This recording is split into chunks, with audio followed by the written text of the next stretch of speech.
في كومنت يا جماعه حد كتبه لي بصراحه استفزني قوي. انا ما كنتش ناوي اتكلم اصلا عن موضوع احمد عبد القادر ده بصراحه، لان الموضوع لا يعنيني. لعيب عند الاهلي، في مشاكل ما بينه وما بين الاداره، موضوع ملوش علاقه بيه بصراحه. بس في حد كتب لي كومنت استفزني قوي، بيقول لك ايه بقى الكومنت؟ احنا سايبين لكم احمد عبد القادر بقى تجيبوه كباري براحتكم. معلش يعني انا اصلا كواحده من الجمهور مش عايزه احمد عبد القادر يجي، ماشي؟ بس بغض النظر انا مش فاهمه بجد ايه وجهه نظر اداره الاهلي. يعني بجد يا جماعه عايزه حد يفهمني من جمهور الاهلي. دلوقتي احمد عبد القادر اللعيب عندكم، انتوا مش عايزينه، طلعتوه اعاره سنه وخلاص، رجع برضو مش عايزينه.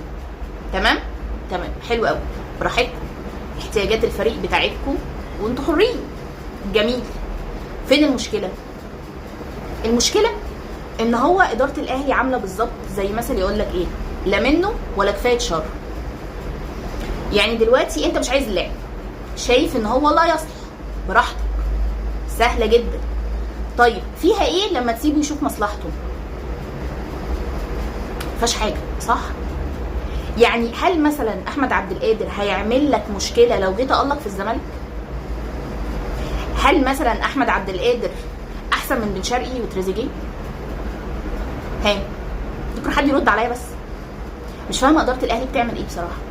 تفتكروا كل الاختلافات في وجهات النظر ما بين احمد عبد القادر والاداره دي هي ايه اصلا؟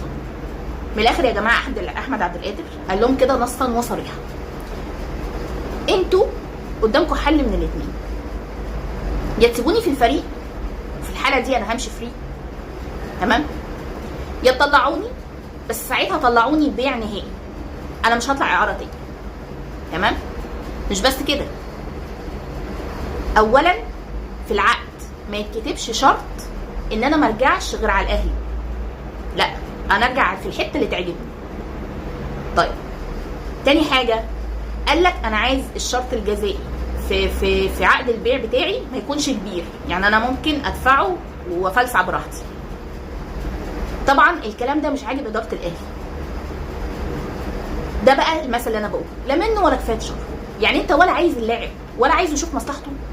بص، دايما الزمالك بيبقى مشكلته ان هو بيبقى عايز اللاعب، بس في مشكله يعني مثلا امام عاشور لما مشي وسابنا قال لك انا عايز احترف، احنا كنا عايزين، هو اللي قال لك انا عايز احترف، اوكي براحتك، تمام، بس مش احنا اللي سيبناه. يعني فاهم حاجه؟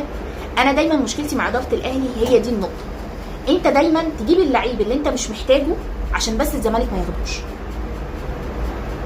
تمام، تمشي لاعب انت مش عايزه بس تكتب في عقده انه ما يرجعش على الزمالك. هل في منطق يقول كده اصلا؟ طب انت هتستفيد ايه؟ طب ما انت عندك بدل الواحد واثنين وثلاثه والكواليتي بتاعهم احسن كتير. يعني مين يتكلم عن مثلا الكواليتي بتاع بن شرقي؟ جامد. تريزيجيه لعيب جامد. فانت ايه مشكلتك؟ بجد حقيقي بحس ان دي منافسه غير شريفه.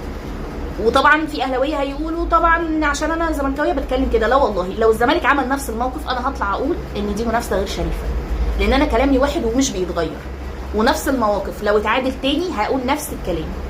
اتمنى ان اداره الاهلي تراجع نفسها، عشان بصراحه انا بحس ان هي يعني شريره. عارف انت الاداره الشريره اللي هي مش عايزه حد يكسب غيرها؟ ما هو ده مش صح. انت كده بتجني على لعيبه كتير، في مواهب كتير انت بتظلمها عندك في الفريق. انت جبت عمر الساعي دفنته، حرفيا المصطلح ده ينطبق عليه، دفنته. رضا سليم الزمالك كان عايزه، خدته، في حين ان انت ما كنتش محتاجه وبرضه اتدفن، صح؟